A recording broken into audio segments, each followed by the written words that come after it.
Welcome to the Q1 Buck Pull. I'm Tim Hart with Mike Big Buck Hoffner. Big Buck has been out in the woods, and what have you seen?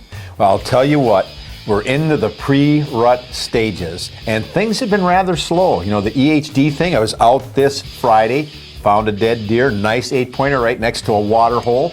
But I'll tell you what, Saturday morning and Sunday morning, I had bucks bumping does, saw 5 bucks, actually got busted in my tree stand, spotted, didn't get a shot off, but I'll tell you what, this is the time to get out in the woods. We got some nice deer coming just around the corner. Well, what you needed your camera guy out there so I could be looking the other way to help you out. Yeah, snuck right behind me, busted. On this week's show, we've got the DNR Chief of Parks and Recreation, Ron Olson, with us talking about just what you can do in the outdoors in the state of Michigan. We've got the Country Smokehouse. We're going to be cooking up some redneck stew with Steve Francis and Ryan Runovich. Well, I'll tell you what, that's one of my favorite parts of the show is, it's nice to get out and shoot them, but I'll tell you, when you get to cook them with some of the special recipes that have been designed this year, wow, phenomenal recipes. If you just paid attention to details, you can have a new recipe one a week. That's exactly right. We also have Tony the Pratt on with us. He's from Ultimate Land Management and Whitetail Boot Camp. He specializes in creating and designing your land to keep the wildlife in. And he's going to be talking about, are you hunting on too big of a food plot? Well, and you can never take away from these segments too much information. I guess if you pay attention to the details that Tony's going to share with us, he'll make you a better deer hunter. And we have bucks, big bucks on this week. You know, Mike, the registrations are coming in, and Jamie McKibben, a friend of mine over in the Jackson area, he's on the radio station over there. He got a nice one this week. Yeah, well, we'll tell him the score. We'll keep that little secret for just a little bit later on. All right, stay with us. We got all that and more right here on the Q1 Buck Pull.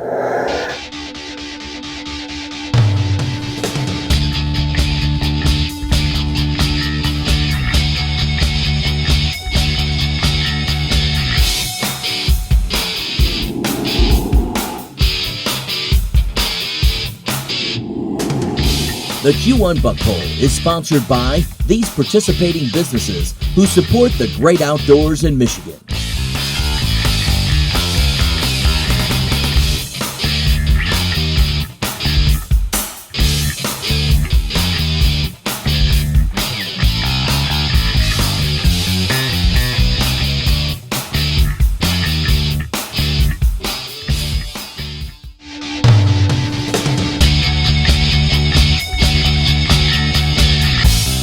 Back here on the Q1 Buck Pull. Well, before I talk to Ron Olson, the DNR Chief of Parks and Recreation, we've got some bucks to feature. All right, Tim, let's start out with Justin Sloan from Oakley, Michigan. He shot a 9-pointer. His score was 44.88. We have John Keys from Chesaning, Michigan with an 11-pointer. His score was 45. Austin Holtz from Fenwick with a 10-pointer, the score 45.5. And Matt Carlisle from Quincy, Michigan with a 12-pointer, the score 46.25. You know, maybe he got that deer in your neck of the woods. Well, I don't know. Somebody's shooting deer. And with all the EHD, it's kind of nice to see the deer rolling in, Tim. All right, I had a chance to talk with the DNR Chief of Parks and Recreation, Ron Olson, and this is our DNR update. I'm now talking to the Chief of Parks and Recreation Division with the DNR, Ron Olson. Welcome to the show, Ron. Thank you for having me.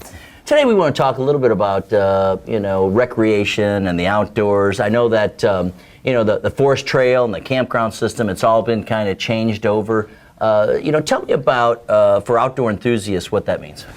Well, last January we assumed the responsibilities of the State Forest recreational program. Includes about 12,500 miles of trails, 134 State Forest rustic campgrounds, and what we tried to do is to create great destinations in the state forest that amalgamate them in with the state park experiences and try to have a great time or provide an opportunity for a great time for people. And we do know that those are venues that are used for lots of reasons, including hunting and other activities in various times of the year. So we think it's a great chance to unify and provide a good experience for everybody, regardless of the type of experience you seek. So in that vein, what can hunters do as winter approaches to kind of make the parks kind of their home away from home type setting?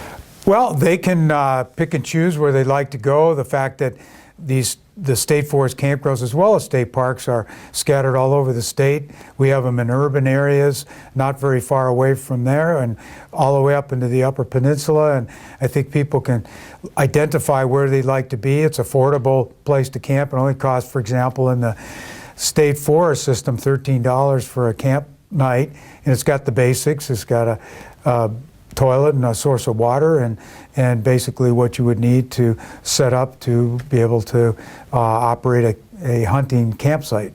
One of the great programs I think the DNR has implemented, and that's the Recreation Passport. I know that the fee in 2013 is just going to go up by $1.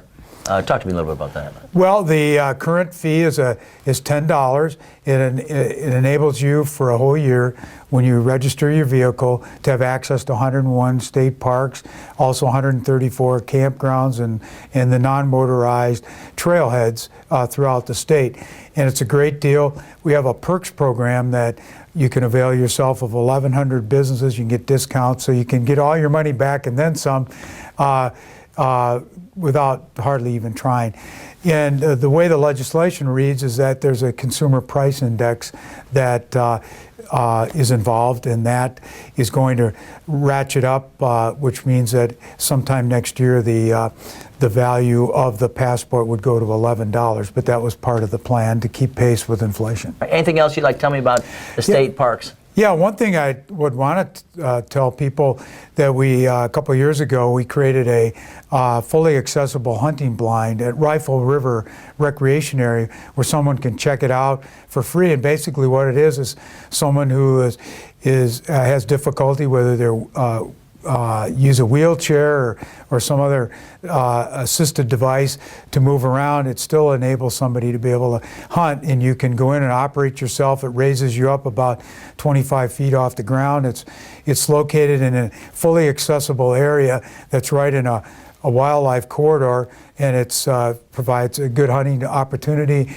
And we've had some people that used to hunt that couldn't go out anymore, and this has opened up the sport again to them, and it's been very rewarding for people. So if somebody's interested in that, to call Rifle River Recreation Area and schedule your time, and it's cheap, it's free to use, and we got this with a grant from the Kellogg Foundation. So, but it's something that is really a cool feature. All right, hey, thanks for visiting with us. Thank you. We always appreciate the DNR taking time to visit with us. You know, there's a lot of different programs they have out there, and today was Parks and Rec, but I tell you right now, if you want to go hunt some state land, check out the DNR's website. They've got it listed of where you can hunt. Yeah, you know, and I think it's a little harder to do it down on the southern end of Michigan because there's so much private property, but you start moving up north, and the state owns an awful lot of land.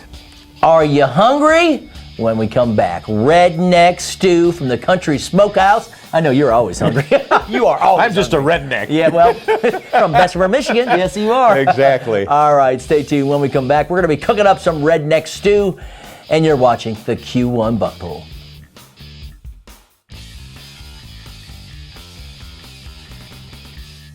Time now for our sponsor spotlight here in the Q1 Buck Poll. Tim Hart with Randy Van Dam. Randy, how are you today? Good, Tim. Yourself? I'm doing great. Here in Kalamazoo, and I tell you what, we're going to talk about some long guns and some handguns here at DNR Sports Center. And Randy, let's start with some of the single shots. You've got some, guns here that are really becoming the popular models. Oh yeah, there's some of these single shot and bolt action models are kind of becoming the norm now. They're long range. The new Sabbats that we got to shoot, guys are shooting 200 yards with them, scoping them up and letting them fly. You know, it's really a trend that we're seeing, and we carry all the H&R models. They have thumb hole type stocks. They have regular stocks. They got the heavy barrels and Savage bolt action, kind of the same thing. They play on the accuracy and of the bolt action rifle, being the most accurate type of rifle. Well, and now they're doing it for shotgun, and they make it in camo stock. It's a real popular thing. All right. And what's the next gun we're going to take a look at? This is old tried and true trusty Mossberg right here. I think it's the best value in the market right now for guns. You know, they come drilled and tapped. A lot of them are ported up here so they kick a lot less. You can get them camo, you can get them regular, or you can get them with scope mounts, rifle mounts, combos. You can get it any way you want. It's really a good, accurate gun. Now let's talk about some of the handguns here. I know you got a great selection of handguns, a couple of SIGs here. We carry a full variety. I got this out here because it's a unique concept. It's real good. It's a frame and a full gun, and the guts interchange. So when you buy it, it's called the SIG twosome. This one's a 9mm, but you get two guns in one. So you can kind of interchange it back and forth in one unit. It's a neat concept, and they're real reasonable. We have a great deal on them going right now. We bought a bunch of them. And if you have any questions about license or anything like that, I know there's a number of classes you guys hold here, CPL classes. Yeah, we do CPL classes at least once a month type thing, and we'll probably around deer season knock it off just a little bit because we're all going to be out in the woods, but we'll be hot and heavy all winter long on those. So. All right, talking guns here at DNR Sports Center in Kalamazoo. Randy, thanks for being with us. Thanks, Tim. Well, before we cook up some redneck stew, and that kind of goes hand in hand with my partner here, Big Buck Hoffner, redneck. Exactly. I am the redneck of all rednecks from the UP. Say hey to the UP, buddies. All right. Well, he has some big bucks to show you right now. All right, here we go. Let's start out with Brian Everline with an 8-pointer from Montgomery, Michigan. His score was 47 1/4. Then we had Brock Wilkeson from Attica with a 9-pointer. The score is 49. And Danny Morrison from Coldwater, Michigan with a 9-pointer. Nice score, 51. Well, the deer that are coming in have size to them, and you can take a look at a lot of the different pictures, the mass on their necks. And coming up in a segment in the next couple of weeks, I'm going to talk to Tony Smith. He's going to talk about how you can age deer on the hoof. Yeah, well, we do that segment every year, and it's always intriguing to me because you always hear people, and that seems to be part of the vocabulary now. Every time you watch a segment with people out hunting, they're trying to tell you, hey, that's a 3.5, a 2.5-year-old. Well, we got the facts to tell you how you tell the right age. All right, are you hungry? Time to cook up some redneck stew. Well, we're going to cook up something special here on the Q1 Buck Pull today. I've got Ryan Renovich with us. We've got Steve Francis with us. Welcome to the show, fellas. Welcome back. We are at the Country Smokehouse, and a renowned destination place just outside of Iblay City in Almont. And Steve, how has the deer season been going so far? We've had a phenomenal year. The youth hunt was phenomenal. The 2-day antlerless private game run was very good. We see a good year coming up. We see a lot of crops out there off the fields. I'm hearing a lot of good reports. If it stops raining, we'll be all right. Bring your deer in here. You can get them registered in the Q1 Buck Pull. Now, what are we going to be cooking up today? We're going to have Ryan do redneck venison roast here out of the neck, and it's a phenomenal product. We've got another one here shortly. We'll show you what's finished up, but we'll go through the process with Ryan. I'll hand off to him when it's finished up. All right, Ryan's in charge. Steve's taking a break. Now, Ryan, typically, you take the neck area and then you'll just grind it up. Right. Typically, we grind it up into snack sticks or salamis, and those are great too. But I like to utilize the piece of meat as it is. It's a tough piece of meat, generally speaking, but if we cook it long enough, our reward will come through. All right, so I guess you could probably just start cooking it or have somebody watch it. You can go out and do a little hunting, come back, and it'll be perfect. That's is what right. you're saying. Crock pot method or long and low in the oven is exactly what we're going to do today. All right, what are the ingredients? Just basic, our house seasoning, Steve's House Rub. I'm going to season it liberally. Some fresh chopped garlic, some deer beer, every deer camp staple, some celery, carrots, and onions, and some venison stock, rich in flavor. That's really going to help flavor that meat. All right, well, let's get it all started right here. You're going to start with the rub? Sounds good, yep. First thing, we're going to put some salad oil, some vegetable oil in a medium-high heat saucepan. Next, we're going to season up the neck roast with some Steve's House Rub. We're going to season it liberally. Get in between all the cracks, crevices. And that's just going to add flavor, but it's also going to give it a protective coating? Yep. Going to crisp it up real good. Sear in the juices, lock them in. And you want to hear that sizzling right away. Now we're going to go into our oven-ready pan. Keep that saucepan on the stove. We're going to add some chopped garlic, about 2 tablespoons. Don't walk away from the pan at this point. We don't want to burn the garlic. Basically, you're just looking to caramelize it a little bit, right? Caramelize it, sweat it out, get all that natural flavor out of the garlic. It smells good already. Yes, it does. We're going to go ahead and pour in our beer. One of the main ingredients, and if you're worried about your weight, obviously you can always use light beer. Absolutely. We're going to reduce that or down. near beer, whatever needs to be done. We're going to reduce this down by about half. Meantime, we're going to take our oven-ready pan, Put some onions, celery. And this is all going to go into the oven all together, right? Yep, absolutely. And carrots. We have some nice venison stock here. I'm going to pour it just enough. We want all of our liquid to basically cover the piece of meat. And with the beer on top, it'll be just enough. All right, we're at the 5-hour mark. We're going to go ahead and check our neck roast.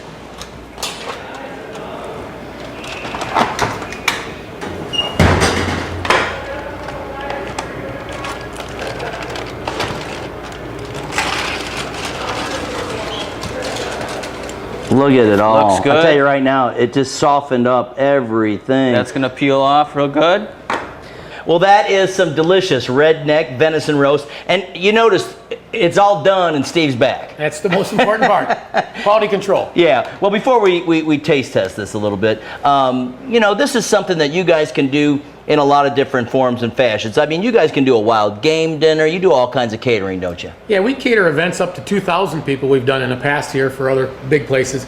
Wild game dinners are our specialty. We're doing quite a few of them now for people, and we're looking to do more of them. Really, you know, people really enjoy us. Or we'll just do a small barbecue for your child's graduation or anything. We can do domestic as well as wild game. Pretty much specialize in anything. All right. And I like back here in the kitchen that we get a chance to taste test everything. All right, we ready to roll here? So we got the venison. And you said traditionally this is a little tougher piece of meat. It is. It is a muscle that obviously the deer uses a lot by going down and feeding, and that's what makes it tough. And you can see here by cooking it in the water, that see how this thing just falls apart? It's now just, you have to loosen the collagen up in the meat. Once you get it to a certain temperature, it'll all just flake apart like that. Very nice. Very nice. Redneck venison roast here at the Country Smokehouse.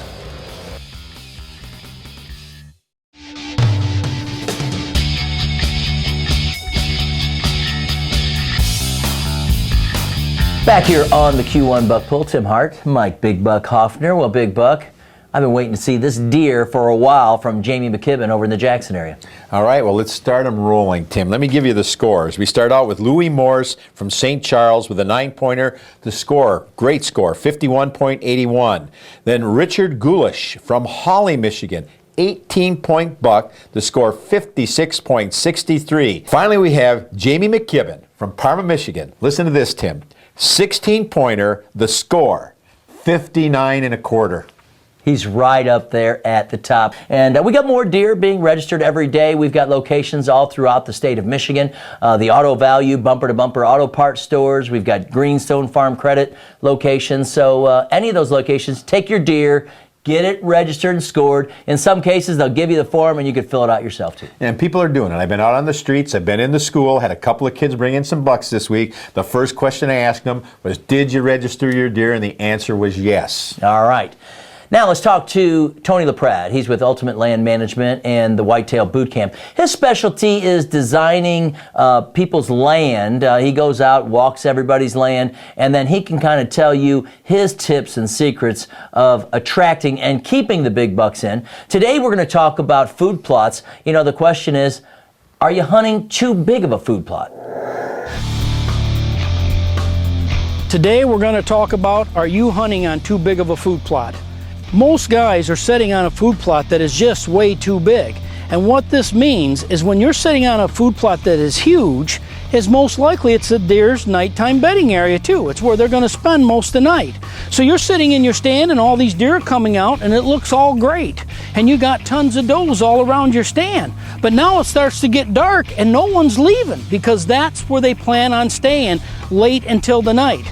So now you get down out of your stand, all the deer take off, they seen where you got down from, you hunt 3 days in a row, every deer now is staring at your tree, they're all feeding on the opposite side of the field. That's why when people are talking about kill food plots, satellite food plots, all these different terms, they are important. What we love to do is go back in the woods and put in these little bitty food plots. They are not meant to feed these deer.